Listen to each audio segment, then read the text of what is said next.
Playing the Chinese tier 10 medium tank, the 121 here on the test server. As you can see here, it looks a lot like a Type 59. It's just a little bit skinnier and the hull's longer. The frontal armor is 120 millimeters, like the tier 10 heavy tank, but the upper glacis is only at 60 degrees, which does give it decent protection for a medium tank, but at tier 9 it still won't be enough to stop many shells. The turret front is really strong, and the sides of the turret are decently armored, so you don't have to worry about being penetrated too much in the front, unless if they hit those hatches on top. Time to roll out. The main issue with this tank, as you see here, is that's as far as you can aim down, and that's only around 2-3 degrees of gun depression, which is very bad. As far as gun elevation goes, the elevation isn't too great either, but it's enough to where it won't limit you too much. The mobility, it's actually a little bit slower than the Chinese heavy tank. I hate to say it, the top speed is a little bit higher, but as far as mobility goes, the medium tank does move a bit slower than the heavy tank. Its power to weight ratio is worse. Even though it weighs a little bit lighter, the engine horsepower is a lot lower. But the only way it beats the heavy tank is the top speed, but that isn't something that you want to rely on since you can't always go down a hill.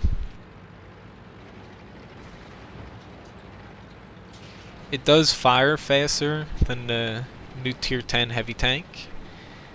And it roughly has the same gun, they just have slightly different names.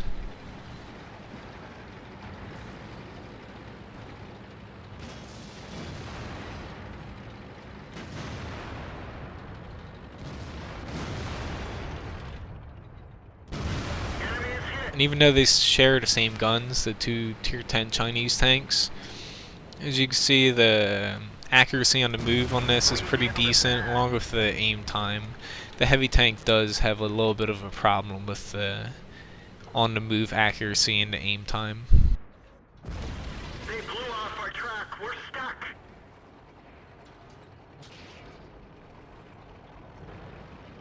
I always forget that there's already a test server. I don't know why. I'm just focused on driving tanks, I guess.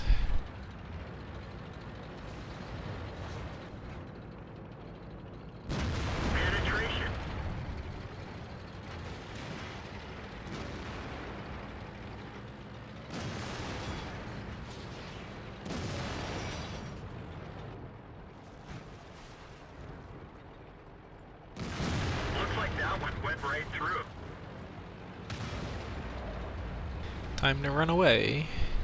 He's gonna be shot.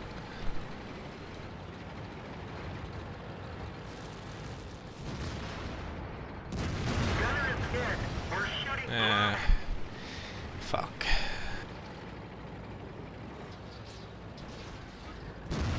See, as you can see, even in close ranges like this, it's a bit hard to aim.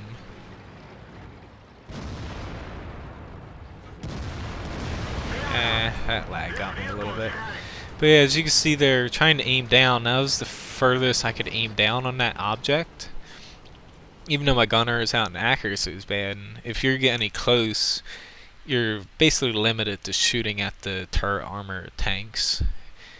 And especially if you're not on level ground like this, it is a big deal, since if you're up right close to the tank trying to brawl with it, you are limited at the amount of places that you can shoot it. Hopefully this guy dies pretty quickly.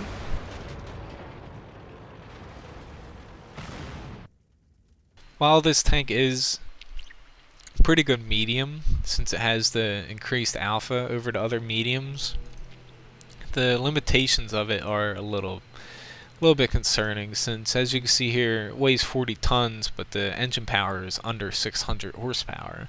So the power to weight ratio isn't that good. So its acceleration isn't that great, and going up hills and stuff is bad speed-wise and gun depression-wise, since you can't point down and shoot anything. Where it does make up for it a little bit is the hull armor is decent, and since it's flat, you can angle a bit and get a few bounces against like tier 8, tier 9 tanks. And then the turret armor is 240 in the front, so it does provide protection, except for these two hatches. And tier 10 guns can go through this flat part right here. These holes don't add any weak spots, but they are the flattest part, so you can go through them with high pen guns. And I touched on it before, but the upper glacis is only 60 degrees, so it's roughly 240 millimeters of effective armor, and the armor against AP shells is a little bit over 200 most likely. So overall, it's a decent medium tank, especially if you're not fighting on hilly areas. But when it comes down to it, it does have high crew damage too, with the gunner and the driver, as you saw there, especially the driver. The driver will die a very lot in this tank. The main limitations, as I touched on before, is the gun depression, which holds it back a lot, and then mobility wise, even though its speed limit's 56, you'll be going under 40 most times since the power to weight ratio is very bad. So while it's a good tank, if you can limit the negative sides of the tank, it is very good, but the negative sides of the tank does limit its use a bit.